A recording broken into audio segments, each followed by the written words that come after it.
Anong role mo dito sa When Magic Hurts? Yung role ko po dito sa When Magic Hurts is ate po ako ni Ernest, which is si Kuya Beaver Magtalas po. Kumusta yung working relationship mo kayo?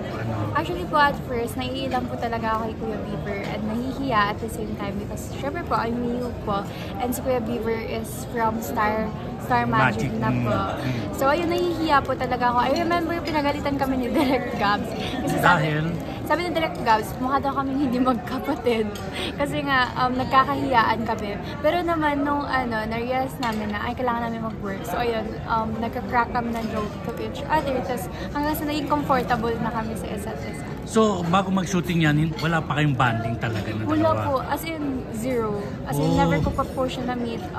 Never ko pa po siya nakita sa mga, sa mga social media, ganyan. So, bagong-bago po talaga si Kuya Beaver. Kaya parang medyo inano ka rin. Opo. Ganon din siya. Opo. Okay. Parang nagkailangan kaming dalawa. Oo, yun nga. After that, naging okay na. Oo, naging okay naman na po. Kasi kailangan namin i-work out yung sister and brother tandem eh. Kasi mahirap po kasi yun, di ba? Kapag may ipa-portray ka as sister, tapos kailangan mo talaga na ituloy siya as your brother, ganyan po. Anong challenge sa'yo dito sa movie na to? Yung challenging sa movie na to is I have to portray a 20 years old girl.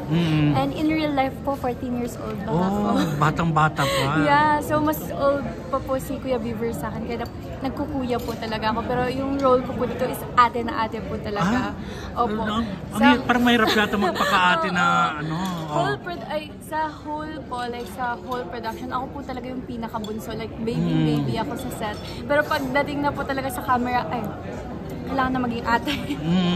Opo, yun yung pinaka-challenging. Anong pinaka-memorable sa'yo na, na eksena sa movie na to? Memorable sa akin na eksena is yung kino-comfort ko yung kapatid ko, si Ernest. Kasi hindi naman siya nag-open up, pero alam ko, kasi kapatid ko siya, so alam ko sa heart ko na may nagbabother sa kanya. So parang dun ko po kasi, gusto ko po kasi talaga na magkakuya, ganyan. Kasi I only have a little brother po. Pero baby pa po siya, parang hindi pa po siya binata, ganyan. So parang nag-gitar po siya noon, nag-gitar. So, parang memorable siya sa akin kasi na-feel ko po talaga na may connection po kami as brother and sister ni Kuya. Pero sa totoong buhay, pang ilang ka? Pang 4 po, magkakapatid. Ilang kayo magkakapatid? 8 po kami. 8, 7 girls and only 1 boy. So, yung ganung ano yung nakaka-relate ka doon sa eksena na may mo sa mga kapatid mo, parang ganun? Kasi older sister ko po is into romance, ganyan, love life, ganyan. Pero she's a girl. So parang different siya. Pero same scenario din kasi 'di ba? Yung ni Kuya Beaver nun is naguguluhan siya kung sino yung pipiliin niya. So parang same scenario, different gender lang. Yun po. Sa Sparkle, may mga nagawa ka na bang serye? Not yet. Nasa Sparkle Prime workshop pa lang po ako. As of now. Coached by Miss Anna Caleo po. Ilang years ka din sa showbiz?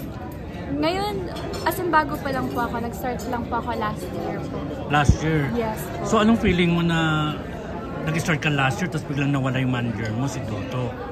Actually po, yun po so sobrang nasad po ako. As in, na-shock po talaga ako kasi I had no idea na may sakit po pala si Tito Dudu. Tito Dudu is one of the best manager po na nakapag-manage sa akin kasi siya po yung nag-mold po sa akin.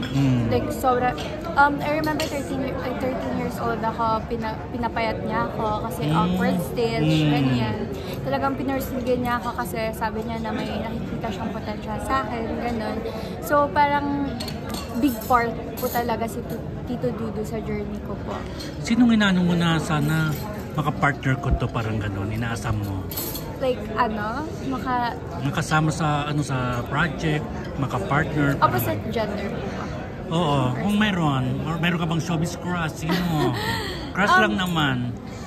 Showbiz crush ko po, nasa Sparka po, si Kuya Miguel Tan Felix. Oo, yeah. Cute-cutean naman siya. Oo. Pero may Isabel na siya, Oo. Kasi more on po siya, more on action. More on action din po. Gusto mag-action-action. Action po talaga yan. Ganun. And then, ano pa yung abangan namin sa'yo ngayong 2024? Aabangan po ngayon is may upcoming movie po ako, Ang Babaeng Ayaw Mamatay, and it is Kanino yan? It is an action movie po, pero isi-show din po siya sa cinemas and hopefully sa Netflix. So kasama mo dyan?